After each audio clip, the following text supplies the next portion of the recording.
नमस्कार. तुम्ही तुमच्या दिवसातला इतका महत्वाचा वेळ खास करून तुमच्या मनासाठी काढलात हे बघून खूप छान वाटलं. चला, आजच्या विषयाला सुरुवात करूया एका साध्या प्रश्नाने. आता तुम्ही म्हणाल, अरे हे काय विचारताय? घरातला, गाडीतला, लिफ्टमधला, कितीतरी, हो की नाही? आपण आपलं बाहेरचं रूप दिवसभरात अनेकदा बघतो. माझा प्रश्न जरा वेगळा आहे.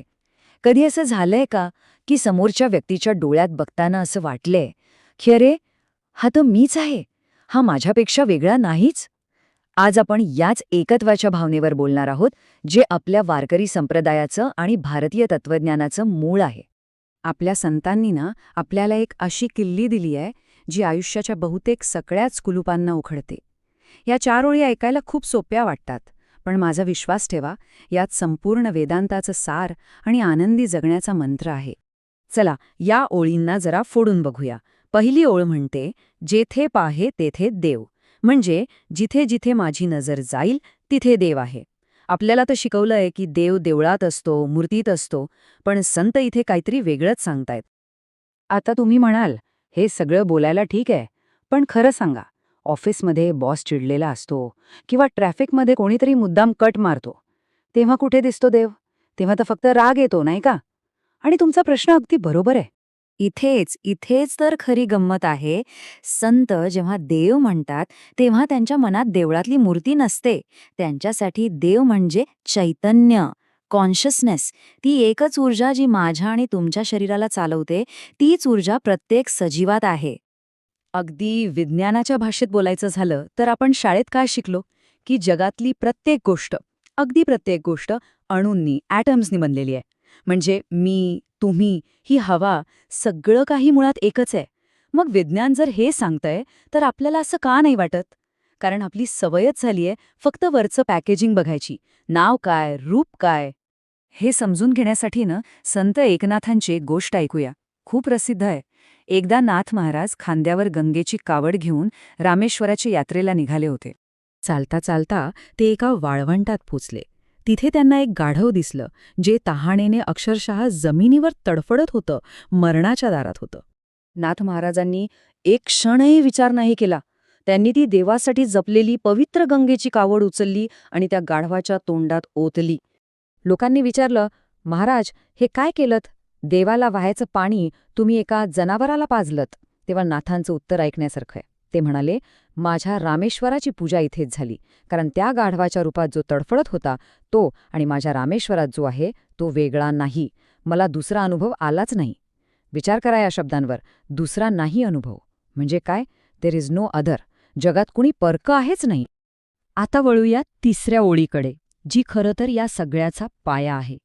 भेदाची कल्पना मोडे. बघा, संत किती हुशार होते.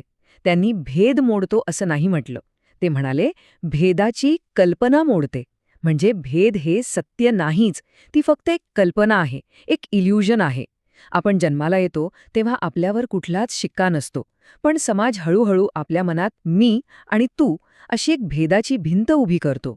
एक क्षण विचार करा, आपल्या आयुष्यातलं बहुतेक दुःख कशामुळे येतं? कंपॅरिझनमुळे, तुलनेमुळे, बरोबर? आणि तुलना करायला नेहमी 2 गोष्टी लागतात, मी आणि तो. माझं घर आणि त्याचं घर, माझा पगार आणि त्याचा पगार.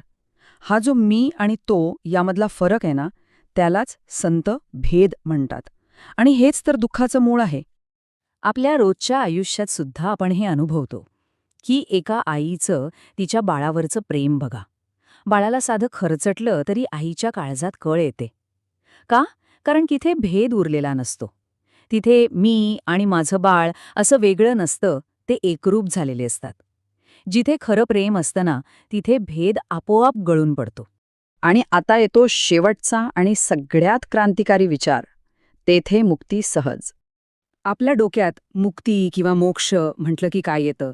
काहीतरी खूप अवघड, कठीण, त्यासाठी घरदार सोडावं लागेल, हिमालयात जावं लागेल. पण संत काय म्हणतायत? अरे नाही, मुक्ती सहज आहे, एफर्टलेस. ती आपला स्वभाव आहे, आपली मूळ अवस्था आहे. एका हत्तीची गोष्ट माहितीये? लहानपणी त्याला जाडजूड साखळीने बांधून ठेवतात. तो बिचारा खूप धडपडतो, सुटायचा प्रयत्न करतो, पण साखळी तुटत नाही. आता तोच हत्ती प्रचंड मोठा होतो, शक्तिशाली होतो, पण त्याला एका साध्या बारीक दोरीने बांधलं तरी तो शांत उभा राहतो. तो प्रयत्नच करत नाही. का? कारण त्याच्या मनाने स्वीकारलेलं असतं की मी बांधलेला आहे. आपली अवस्था त्या हत्तीसारखीच आहे. आपण स्वतःलाच अपेक्षांच्या, अहंकाराच्या आणि हा माझा तो तुझा या भेदाच्या अदृश्य दोऱ्यांनी बांधून ठेवलंय. ज्या क्षणी हे कळतं की अरे समोरचा माणूस माझ्यापेक्षा वेगळा नाहीच, त्याच्यात आणि माझ्यात तेच एक चैतन्य आहे, त्या क्षणी राग, द्वेष, मत्सर हे सगळं गळून पडतं आणि मन कसं होतं? शांत. आणि हेच शांत मन म्हणजे मुक्ती, दुसरं काही नाही. तर मग या सगळ्या चर्चेतून आपण घरी काय घेऊन जायचंय? 3 सोप्या गोष्टी. 1. दृष्टी बदला. देव फक्त देवळात नाही, माणसात बघा. 2. भेद सोडा. मी माझं या छोट्या वर्तुळातून बाहेर पडा. आणि 3. मुक्तीसाठी थांबायची गरज नाही, ती आत्ता, याच क्षणी शक्य आहे. फक्त मनावरची भेदाची धूळ झटका. चला जाता जाता एक छोटासा प्रयोग करूया पुढचा आठवडाभर. होमवर्क नाही म्हणणार मी, याला हार्डवर्क म्हणूया. रोज फक्त एकदाच अशा व्यक्तीकडे बघा जी तुम्हाला कदाचित आवडत नाही किंवा अनोळखी आहे आणि मनातल्या मनात फक्त म्हणा, जेथे पाहेन तेथे देव. आणि त्या व्यक्तीला एक स्मित हास्य द्या. रिक्षावाला असो, बॉस असो किंवा घरातलीच एखादी व्यक्ती, फक्त त्या एका चैतन्याला बघण्याचा प्रयत्न करा. सुरुवातीला कदाचित विचित्र वाटेल, पण हळूहळू जेव्हा ही दृष्टी सवयीची होईल ना, तेव्हा विश्वास ठेवा, तुम्हाला स्वतःला बघायला आरशाची गरजच पडणार नाही. कारण अख्खं जगच तुमच्यासाठी आरसा बनेल. त्यात तुम्हाला तुमचंच प्रतिबिंब दिसेल. तुम्ही शांतपणे हे सगळं ऐकून घेतलं त्याबद्दल खूप खूप धन्यवाद. पुन्हा भेटूया. तोपर्यंत हसत रहा आणि हो, स्वतःमधल्या आणि इतरांमधल्या त्या एकाच देवाला जपा. रामकृष्ण हरी.